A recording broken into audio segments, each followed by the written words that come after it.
रविवार के इस रविवार के इस कार्यक्रम में आप सभी का पुनः स्वागत है।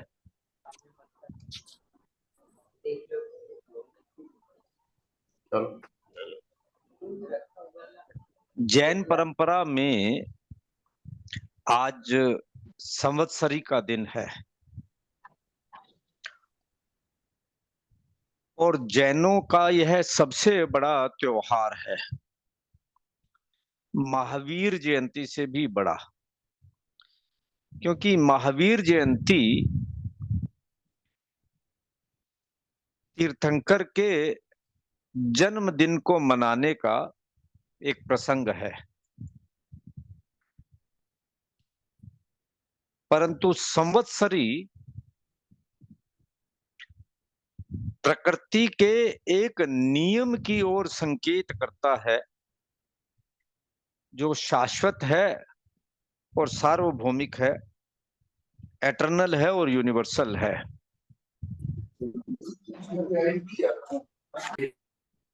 जैन परंपरा में संवत्सरी का महत्व प्रकृति के चक्र से जुड़ा हुआ है कि प्रकृति किस प्रकार से, जैसे वैदिक परंपरा में ब्रह्मा विष्णु और महेश के नाम से है। ब्रह्मा उत्पत्ति को दिखाता है, विष्णु उसका रक्षक है और शंकर विनाश के प्रतीक है। न ब्रह्मा उत्पत्ति करता है, न विष्णु रक्षा करता है और न ही शंकर विनाश करते हैं।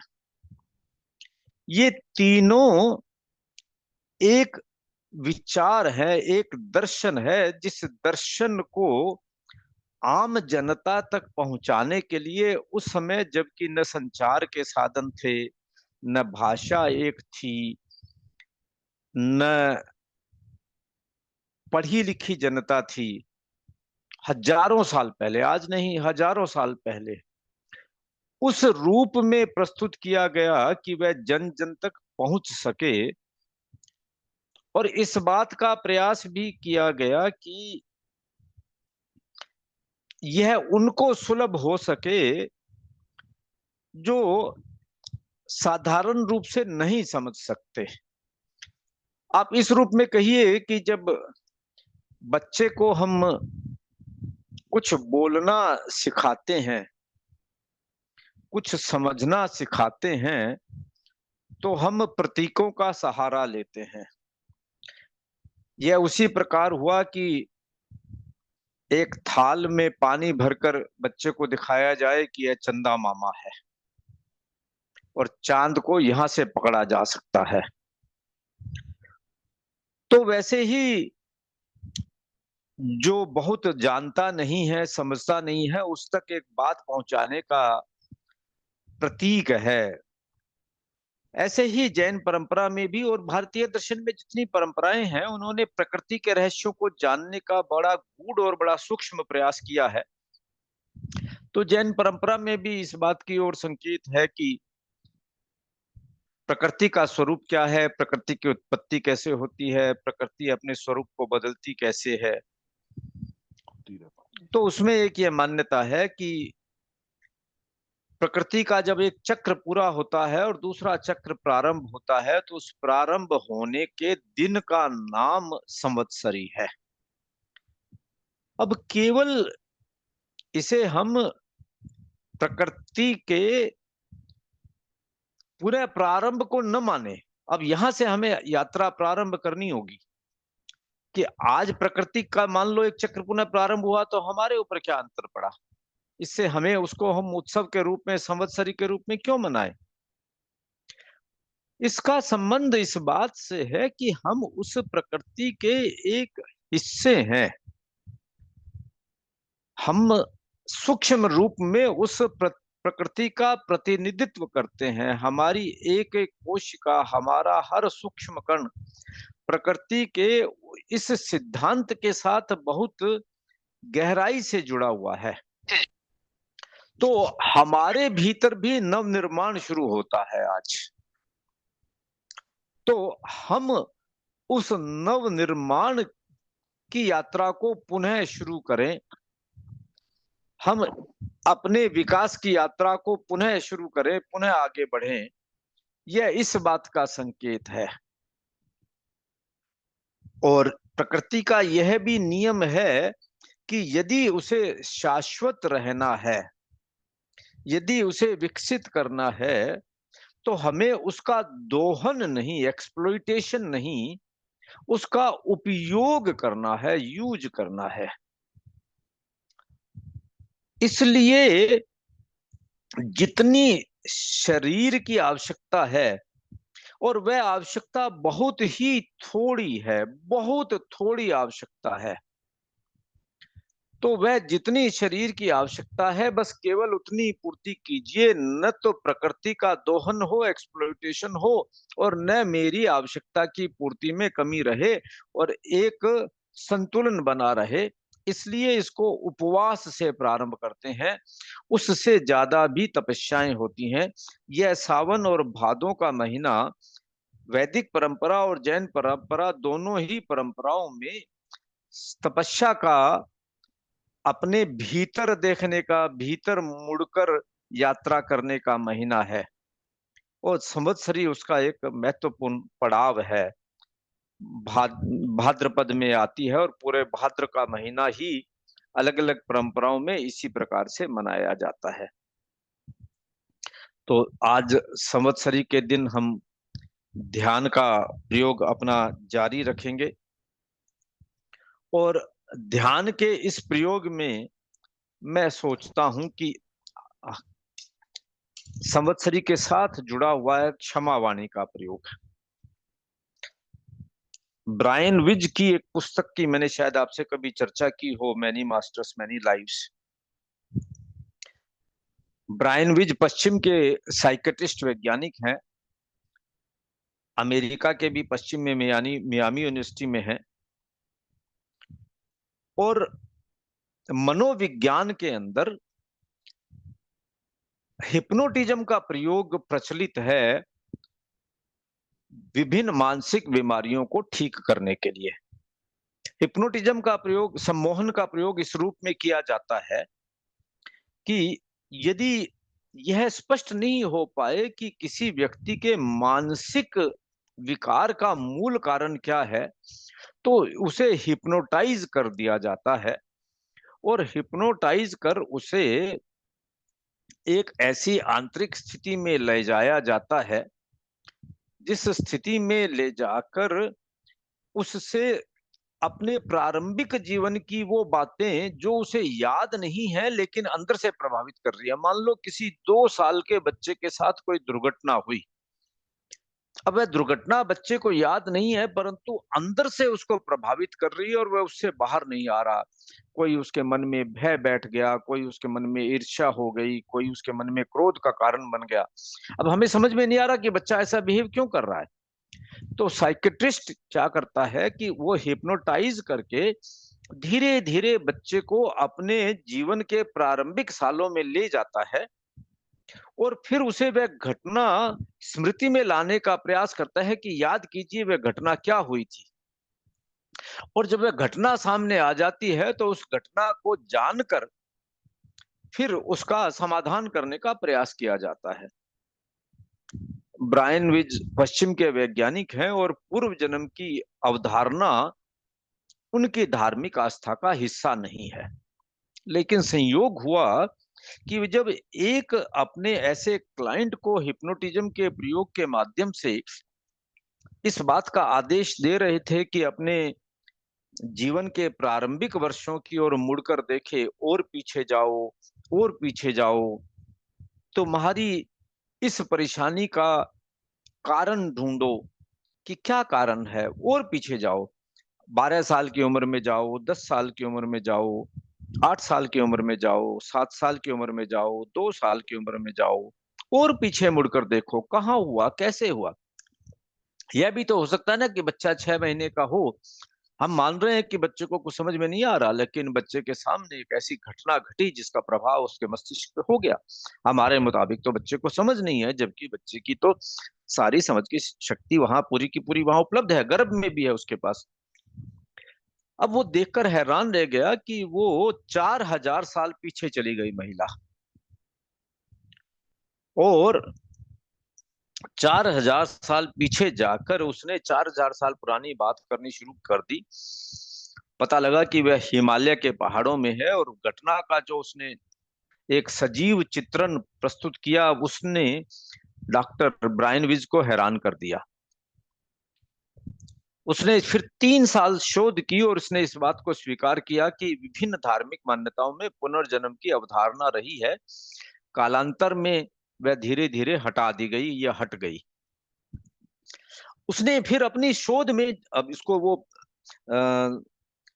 पास्ट लाइफ रिग्रेशन पीएलआर बोलते हैं, कि वो अनेक अनेक रोगियों का इलाज उन्होंने पूर्व जन्म में ले जाकर के किया है, और उन्होंने ये पाया कि जब पूर्व जन्म में जाकर व्यक्ति ने देखा तो पता लगा कि जिस व्यक्ति से इस जन्म में बैर भाव है, वह बैर भाव आज से 500 साल पहले, 2000 साल पहले पूर्व जन्म में कभी पैदा हुआ था, और वह अब तक चला आ रहा है। और सिर्फ बैर भाव ही नहीं चला आ रहा, मान लो किसी ने उस वक्त आपको कमर पर चोट पहुंचाई थी, तो वह कमर का दर्द आज उभर कर सामने आ रहा है, यह उन्होंने पाया। और 2000 साल, 500 साल पीछे जाकर जब उन्होंने उस व्यक्ति से क्षमा याचना की, तो उनका दर्द भी चला गया, और उस व्यक्ति से उसके संबंध भी ठीक हो गए। मतलब मूल में जाकर क्षमा याचना की। अब प्रश्न यह है कि क्या हम सभी को जहां मन के अंदर कोई भी भाव आए तो क्या मूल में ही जाना पड़ेगा? जिस जिस व्यक्ति के प्रति हमारे मन में भाव है, मन में गुस्से का भाव है, मन में घृणा का भाव है, मन में बैर का भाव है, मन में अप्रसन्नता का भाव है, तो क्या इसे पूर्व जन्म से ही जोड़कर देखें? और क्या हर व्यक्ति के साथ हमें पूर्व जन्म में जाना पड़ेगा, या उसका सरल उपाय है कि हम अभी अपने मन से बहुत गहराई से एक एक चित्र को याद करें और सच्चे मन से क्षमा याचना करें? जैसे ही हम यह क्षमा याचना करेंगे तो यह उसके मूल पर, उसकी जड़ पर जाएगा। अब इस बात पर निर्भर करेगा कि हमारी क्षमा कितनी सच्ची है और हम कितना गहराई तक जाते हैं, और उस व्यक्ति से हम माफी मांगे, क्षमा मांगे, उसको क्षमा प्रदान करें, तो हमारे भीतर अपने आप परिवर्तन होगा, और सामने वाले व्यक्ति के भीतर भी बिना उसके जाने परिवर्तन होना प्रारंभ हो जाएगा। इसे आप प्रयोग कर भी देख सकते हैं। तो संवत्सरी का यह पर्व क्षमा वाणी के रूप में भी जुड़ा है हमारी परंपरा में। आज संवत्सरी का हम सब लोग उपवास रखेंगे। लाखों लाखों लोगों के आज उपवास है। कई लोगों ने आज 8 दिन के उपवास कर लिए हैं, कईयों ने 15 के कर लिए हैं, कईयों ने महीने महीने के उपवास कर लिए हैं। वह तो जैनों की परंपरा है ही है, लेकिन इस उपवास के साथ वे अब कल क्षमा याचना का रखेंगे। एक और बात कहकर मैं फिर सीधा प्रयोग पर आऊंगा। क्या ऐसे माफी मांग लेने भर से कि मैं आप मुझे, हम लोग एक औपचारिकता होती है कि मैंने सुशील जी से क्षमा याचना की, सुशील जी ने मेरे से क्षमा याचना की, क्या इतने भर से क्षमा हो गया? नहीं हुआ। क्षमा तो बिल्कुल भीतर जाकर सच्चे मन से करनी पड़ेगी, लेकिन एक प्रभाव जरूर हुआ, वह व्यर्थ नहीं गया।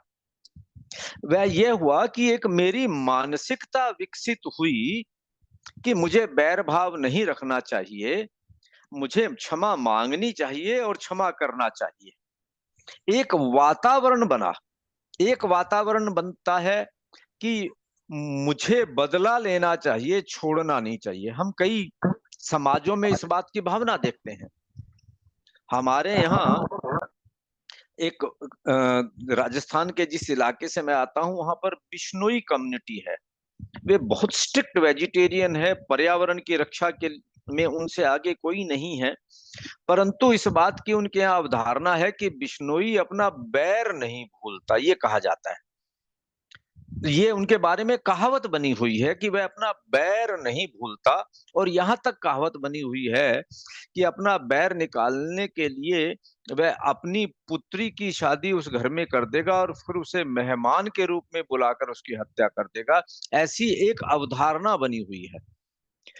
यह इस तरह की अवधारणा बनना हमारे मन में अपने आप एक गुस्से का भाव पैदा करता है, एक बैर का भाव पैदा करता है, हमारी मानसिकता तैयार करता है कि नहीं, ऐसा करना चाहिए, ऐसा करणीय है, ऐसा होता है।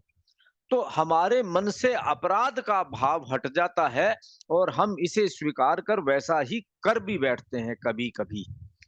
उसके विपरीत जब हमारे मन में इस भाव को बार-बार पुष्ट किया जाए कि नहीं, बैर भाव नहीं रखना है, उसको जितनी जल्दी हो सके समाप्त करना है, क्षमा मांगनी है, क्षमा प्रदान करनी है, क्योंकि यदि हमने ऐसा नहीं किया तो ये जन्म जन्मांतर तक मेरे साथ चलेगा और मुझे कष्ट देगा। हमारी ये मान्यता है कि 6 महीने से अधिक यदि आपने किसी के साथ मन में बैर भाव रखा, तो वह अगले जन्म और फिर उसके अगले जन्म भी आपके साथ चलेगा। तो जितनी जल्दी हो सके क्षमा याचना करके उससे बाहर निकाल दीजिए, उसको जड़ न पकड़ने दीजिए। तो ये दर्शन का, ये सोच का अंतर है कि किस तरह के व्यक्तित्व का हम विकास करना चाहते हैं। और कहना नहीं होगा, जितना बैर भाव पालेंगे उतना ही क्रोध भी बढ़ेगा और भय भी बढ़ेगा, और जितना क्षमा का भाव पालेंगे उतना ही मैत्री बढ़ेगी, सहिष्णुता बढ़ेगी, प्रेम भाव बढ़ेगा, और प्रेम भाव बढ़ेगा तो प्रसन्नता बढ़ेगी। तो यह हमारा निर्णय है कि हम कैसे जीवन दर्शन के साथ, कैसे जीवन व्यवहार के साथ जीना चाहते हैं। यदि क्षमा वाणी एक औपचारिकता है, तो भी वह एक ऐसे वातावरण का निर्माण करती है जिस वातावरण के अंदर क्षमा मांगना और क्षमा प्रदान करना एक अच्छा कार्य माने जाता है, एक वीरता का कार्य माना जाता है, न कि कायरता का कार्य। और निश्चित रूप से उनकी तुलना में जहां यह कहा जाए कि मुझे क्षमा प्रदान करना ही नहीं है, और अनंत काल तक, पीढ़ियों तक हमने बैर को चलते हुए देखा है कि उसने मेरे परदादा का अपमान किया था, आज मुझे मौका मिला है तो मैं आपका बदला लूंगा। यह इतने अनंत काल तक चलने वाला बैर भाव किस प्रकार हम लोगों का अहित कर सकता है, यह हमारे चिंतन का विषय है। तो क्षमा वाणी के इस अवसर पर मैं आप सभी से पहले तो क्षमा, दिल से क्षमा करता हूं कि कभी मेरे कारण से आपको कष्ट पहुंचा हो, तो आप मुझे क्षमा प्रदान करेंगे। और फिर आज का प्रयोग प्रारंभ करते हैं। सावधान, आज के विशेष प्रयोग के लिए तैयार हो जाएं। जिस भी आसन में सुखपूर्वक बैठ सकते हैं उस आसन का चुनाव करें। पद्मासन, अर्ध पद्मासन, वज्रासन अथवा सुखासन पालथी मारकर। कुर्सी और सोफे पर भी बैठ सकते हैं। दोनों हाथ गोद में, बायां हाथ नीचे, दायां हाथ ऊपर। रीढ़ की हड्डी सीधी, गर्दन थोड़ी सी आगे की ओर झुकी हुई, आंखें कोमलता से बंद, शरीर स्थिर, मन शांत, चेहरे पर प्रसन्नता के भाव। 9 बार महाप्राण ध्वनि का प्रयोग करेंगे। प्रयोग का पहला चरण, महाप्राण ध्वनि। लंबा गहरा श्वास लें, श्वास छोड़ते हुए भंवरे की तरह गुंजन करें। प्रयोग प्रारंभ।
हम्म,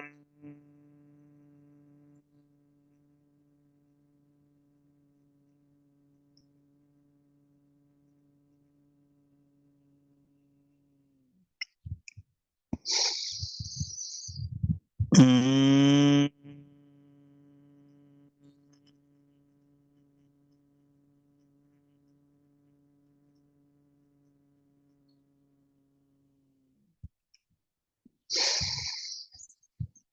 हम्म,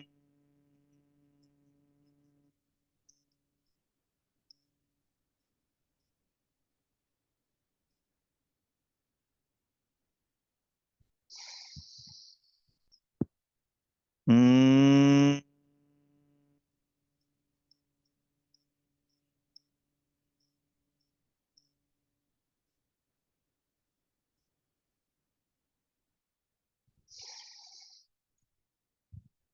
हम्म,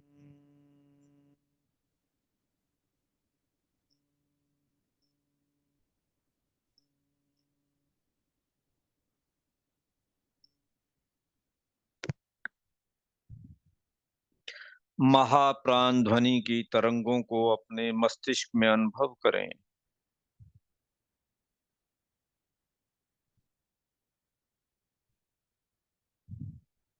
अनुभव करें कि आप एक ऊर्जा के पिंड हैं। आपके चारों ओर एक चक्र बना हुआ है और महाप्राण ध्वनि की तरंगों से इस पिंड से ऊर्जा की प्रकाश की किरणें चारों तरफ निकल रही है और चारों तरफ के वातावरण को प्रकाशित कर रही है। आपके चारों ओर यह चक्र बड़ा होता चला जा रहा है, प्रकाश से ऊर्जा से भरता चला जा रहा है। अपने आप को देखें एक ऊर्जा के पिंड के रूप में, बंडल ऑफ एनर्जी।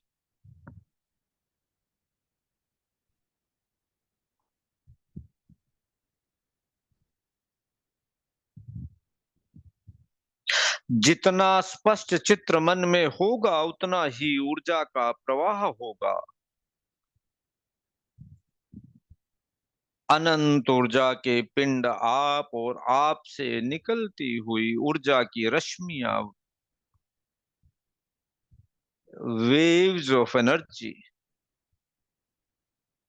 प्रकाश की किरणें आपके चारों ओर प्रकाशित करती हुई ऊर्जावान बनाती हुई, मानो आप एक कमरे के भीतर बैठे हैं, ऊर्जा के पिंड बने हुए, और हजारों हजारों बल्ब की तरह आपका शरीर प्रकाशवान हो रहा है और पूरा कमरा प्रकाश से भर गया है। आपके शरीर से निकलने वाली ऊर्जा की प्रकाश की किरणों से, तरंगों से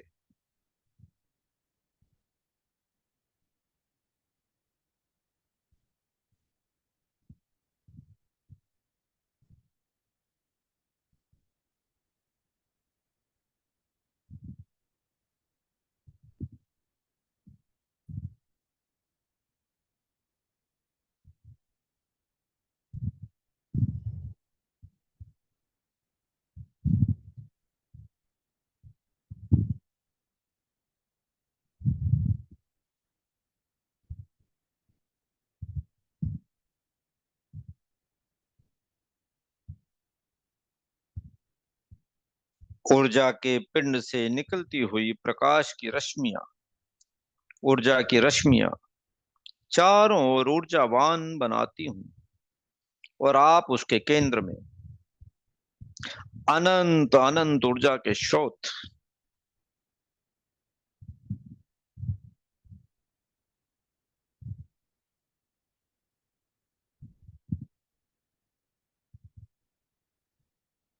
पूरा ध्यान श्वास पर केंद्रित करें। श्वास भीतर जा रहा है, पेट फूल रहा है। कुछ क्षण रुकते हैं। श्वास बाहर आ रहा है, पेट सिकुड़ रहा है। फिर कुछ क्षण रुकते हैं।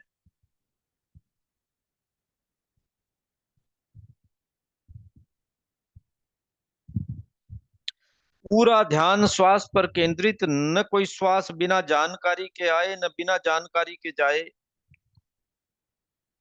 पूरी जागरूकता, श्वास की गति और लय बनी रहे। जितना समय पहला श्वास लेने और छोड़ने में लगे, उतना ही दूसरे में, तीसरे में और फिर उसके बाद सहज रूप में मंद मंद गति से आता हुआ श्वास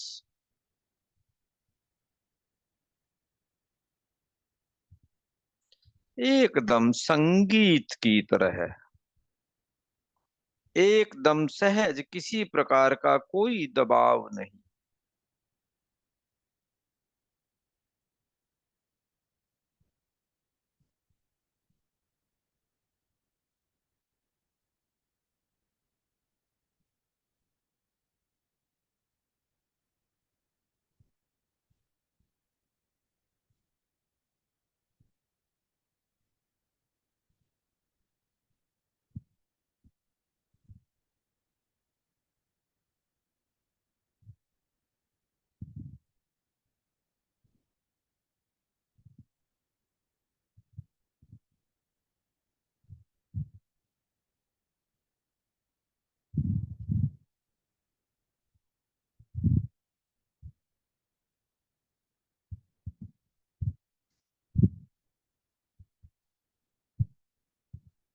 न कोई श्वास बिना जानकारी के आए न बिना जानकारी के जाए।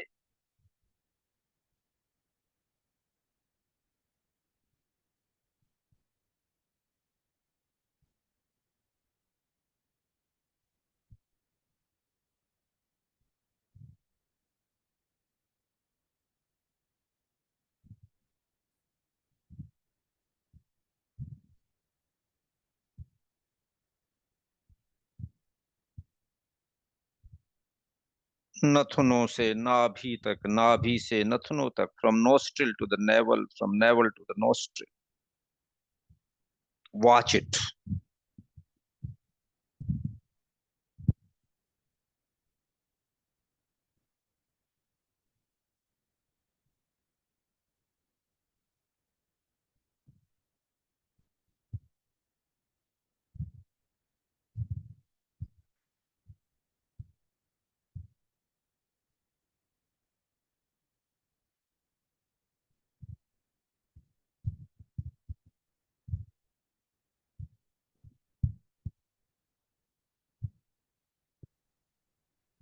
चालू भी लगाना है।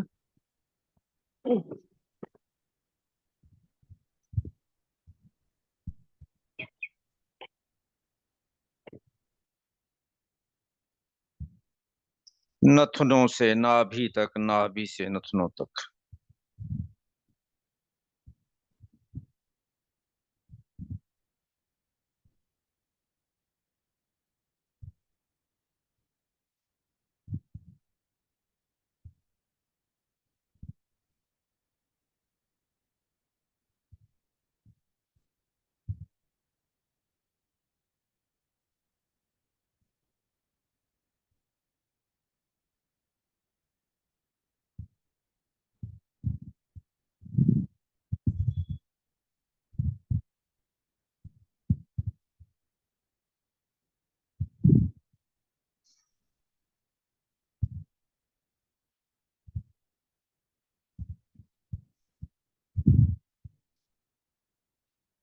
सहज श्वास परीक्षा, सहज रूप से श्वास को लेना, छोड़ना और देखना।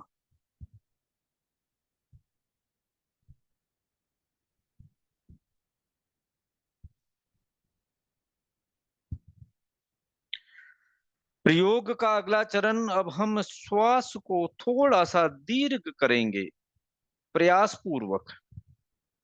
श्वास लेने में पहले से थोड़ा सा अधिक समय लगेगा, भीतर कुछ क्षण अधिक रुकेंगे।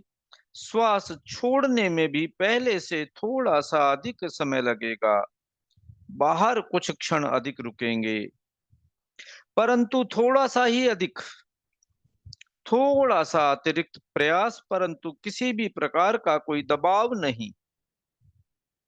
सहजता पूर्वक जितना दीर्घ कर सकते हैं उतना दीर्घ करें। पहले की तरह श्वास की गति और लय बनी रहे, यानी कि जितना समय पहला श्वास लेने और छोड़ने में लगे उतना ही दूसरे में, तीसरे में और फिर उसके बाद पूरी जागरूकता बनी रहे। श्वास के एक एक क्षण के हम साक्षी रहें। दीर्घ श्वास परीक्षा प्रयोग प्रारंभ।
लंबा गहरा श्वास, लंबा गहरा निश्वास,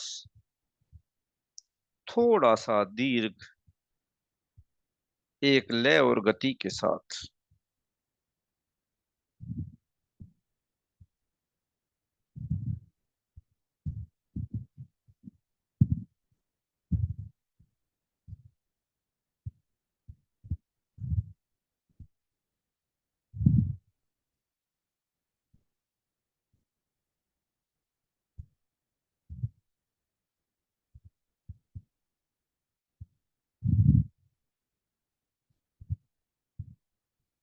हर क्षण सहयात्री बनकर श्वास को देखें।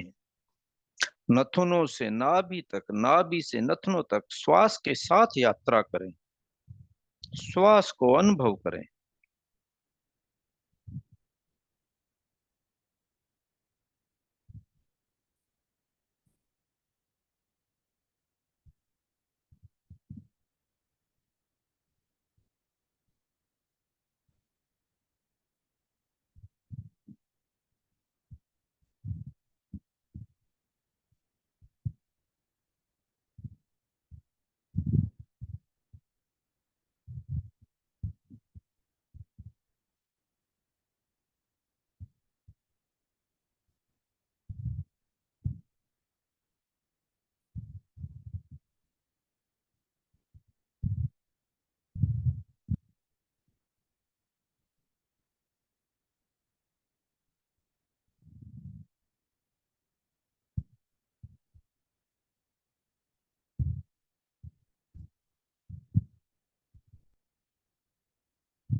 चित्त को दोनों नथनों के भीतर ले जाएं। एकदम भीतर श्वास के आने और जाने के स्पर्श को अनुभव करें। श्वास भीतर जा रहा है, थोड़ा सा ठंडा है, थोड़ा सा भारी है। श्वास बाहर आ रहा है, थोड़ा सा हल्का है, थोड़ा सा गर्म है। इस अंतर को अनुभव करने का प्रयास करें। पूरा ध्यान श्वास पर केंद्रित रखें, नथनों के भीतर।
और गहराई से।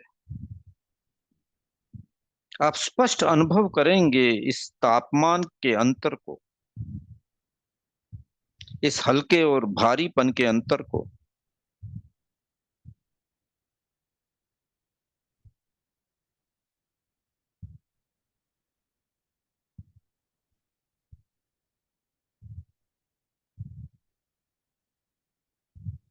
नथनों के भीतर जिस स्थान पर आप श्वास के स्पर्श को अनुभव कर रहे हैं, वहां पर अपने ध्यान को केंद्रित करते हुए आज क्षमा वाणी के दिन उस व्यक्ति का चित्र अपने मन में स्पष्ट लाकर वहां स्थापित करें, जिसके लिए आपके मन में आक्रोश है, क्रोध है, भय है, द्वेष है। उससे क्षमा मांगे, उसे क्षमा प्रदान करें। एक भी हो सकता है, अनेक भी हो सकते हैं। क्षमा मांगे, क्षमा प्रदान करें। चित्र जितना स्पष्ट होगा, मन के भाव जितने गहरे होंगे, वह उतना ही प्रभावी होगा।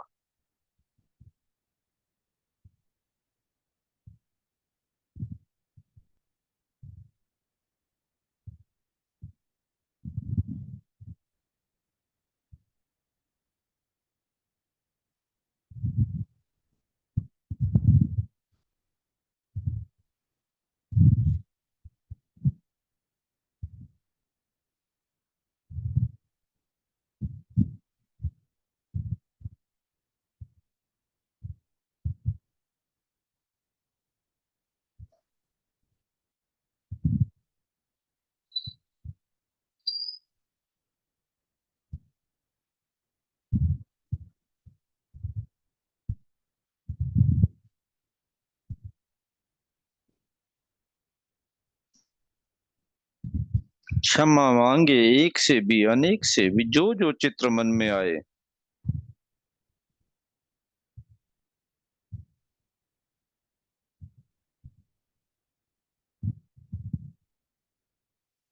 खामी सव्य जीवा खमंतु में, मिट्टी में सब भुवेसु वैरम मज्झण के नहीं। मैं सब जीवों से क्षमा याचना करता हूं, वह कितना भी सूक्ष्म क्यों न हो, और सबको क्षमा प्रदान करता हूं। सब मेरे मित्र हैं, मेरा किसी से कोई बैर नहीं।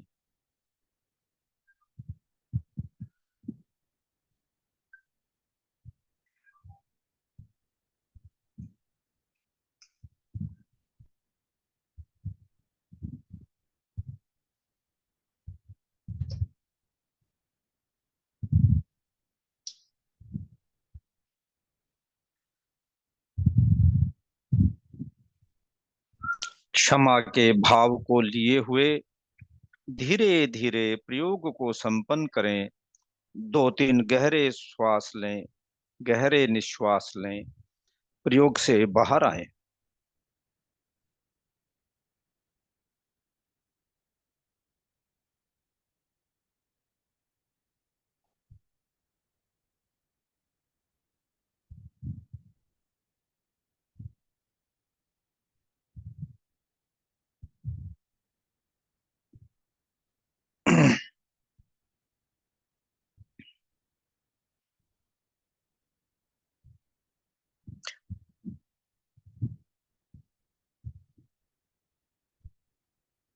सुशील जी, कैसा रहा आज का प्रयोग? अनम्यूट करें, अनम्यूट। बहुत अच्छा रहा। और क्षमावाणी का तो स्पेशली जो आपने बताया वो तो बहुत ही अच्छा रहा। इस तरीके से हम लोग कभी फॉर्मेलिटी में ही रहते थे, आज पहली बार लगा कि इतना अंतस में जाके भी क्षमा मांग सकते हैं। जी जी जी। जैन परंपरा में कर्म निर्जरा का सबसे पावरफुल माध्यम जी, वह है ही क्षमा, इसलिए क्षमा वाणी पे इतना जोर दिया गया है। ये जितना भी हमारा जो तंत्र है, जो ये व्यवस्थाएं हैं, उनके पीछे बहुत गहरा विज्ञान है। हमारी कठिनाई यह है कि उस विज्ञान को नहीं समझे। आज ही मैंने एक पुस्तक मंगाई है, आज सुबह ही मैंने उसको पढ़ना शुरू किया। ये एक पश्चिम के वैज्ञानिक हैं, टायस लिटल, और योग के ऊपर इतनी सुंदर पुस्तक लिखी है। और वे जितनी सुंदर दुर्गा की व्याख्या कर रहे हैं, सरस्वती की व्याख्या कर रहे हैं कि इसका मतलब क्या है, वो कमल पर बैठी हैं तो इसका मतलब क्या है, शिव का यह स्वरूप बताया गया है तो इसका मतलब क्या है। हम तो केवल उसके मूर्त रूप में उलझ कर रह गए। हालांकि उन्होंने ये लिया हमारे यहाँ से ही है, उस सूक्ष्म स्वरूप को हम अपने जन जन तक पहुंचा नहीं पाए, मूर्ति स्वरूप में रह गए। उसका कितना गहरा तात्पर्य है, कितना सूक्ष्म में हमें लेकर जाता है, ब्रह्मांड के साथ उसका संबंध क्या है। पश्चिम में मुझे लगता है कहीं से निकले कोई अंतर नहीं पड़ता। जब ये सत्य उजागर होगा तब संभवतः हमारा अधिक कल्याण हो पाएगा। अरुण जी ठीक रहा? अनम्यूट करें साहब। क्षमा की व्याख्या को आज तक हम इतनी गहराई से नहीं समझ पाए थे, जी जी जी जी जी लेकिन आज अनुभव कर रहे हैं आपके योग के माध्यम से। जी जी जी जी जी। आज मैंने नहीं सोचा था। मैं फिर जैसे आपसे कहता हूं कि जब मैं प्रयोग प्रारंभ करता हूं तभी उसी वक्त जो उस मन में आता है वही प्रयोग कर लिया करता हूं। तो जैसे ही प्रयोग करने बैठा तो एकदम से मुझे ध्यान आया, आज तो संवत्सरी है। और सुशील जी को ध्यान है, या जैन परंपरा से जो ध्यान है, हमारे यहाँ अष्ट प्रहरी पोषद बोलते हैं। आज सूर्योदय से लेकर कल सूर्योदय तक हम लोग एक तरह से साधु का वेश धारण कर लेते हैं। लेकिन मैंने पहले 3 घंटे की अपने लिए छूट रखी कि इस कार्यक्रम का जो सुबह वाला है उसको मैं नहीं छोड़ूंगा। बहन जी, आपने जो पुस्तक का नाम मांगा है, yoga of the subtle body, लेकिन मैं आपसे 2 पुस्तकों का निवेदन करना चाहूंगा। एक तो yoga of the subtle body by Tias Little, ये मैंने कहा, और एक दूसरी पुस्तक है biology of belief by Bruce Lipton. Biology of belief, ये पुस्तक, इसने बायोलॉजी ऑफ बिलीफ ने मुझे बहुत जबरदस्त प्रभावित किया है। मेरे चिंतन को स्पष्ट करने में उसने बहुत बड़ा योग दिया है। ये देखिए, सारा का सारा साहित्य पश्चिम से निकला है। अब बायोलॉजी ऑफ बिलीफ के पुस्तक के राइटर ने स्टैनफोर्ड यूनिवर्सिटी की प्रोफेसरशिप छोड़ दी, करोड़ों रुपए की।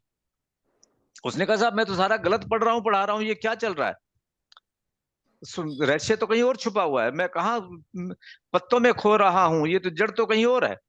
और वो भी वहीं पर आ गया जहां की हम बात कर रहे हैं।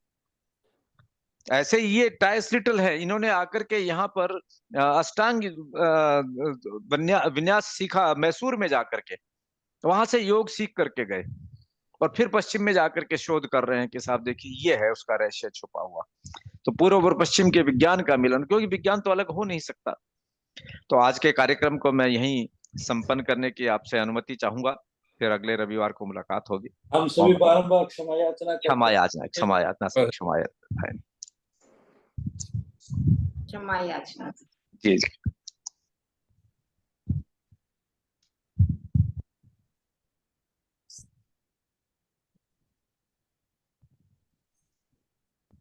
अच्छा, यहाँ का डोर बंद हुआ है।